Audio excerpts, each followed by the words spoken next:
Ô vous qui portez la foi, craignez Dieu, efforcez-vous d'employer un moyen de vous rapprocher de lui. Quiconque aura sauvé une âme est comme s'il avait sauvé l'humanité entière.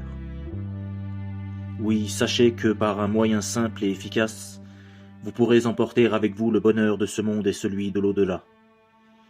Penchez-vous donc vers votre prochain et dites-lui avec amour tout ce qui vous semblera bon, car le bon est l'ennemi du mauvais.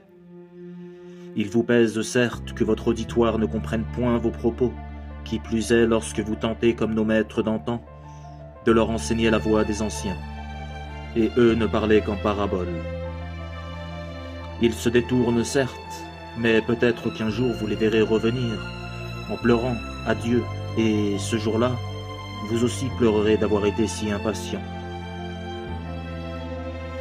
Dieu guide-t-il celui qui s'entête dans ses provocations, celui qui ne tend pas la main pour vous aider, celui qui ridiculise vos propos?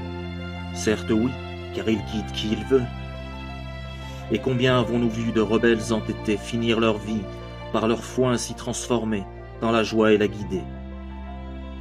Un arbre né d'une graine pousse et grandit au fil des ans, et c'est ainsi que la foi grandit dans le cœur.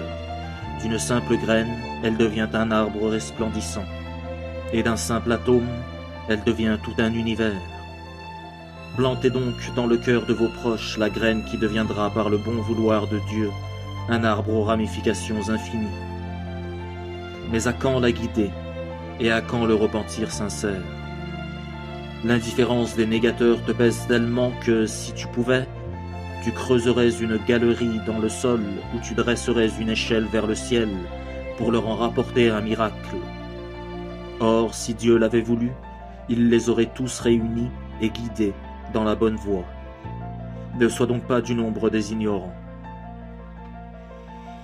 Ce qualificatif d'ignorance, nous le portons tous. Nous ne jugeons plus avec nos cœurs, mais avec nos têtes. Et Dieu ne plonge-t-il pas les infidèles en enfer la tête la première?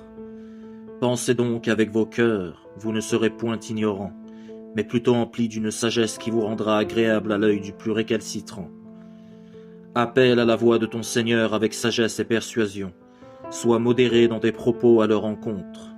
C'est ton Seigneur qui a connaissance de celui qui se perd, comme il a connaissance de celui qui bien se guide.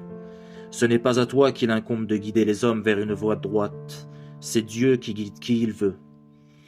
Ne cherche donc pas l'approbation des hommes, ni la satisfaction de ton ego lorsque tu appelles à Dieu. Sois comme le planteur de graines.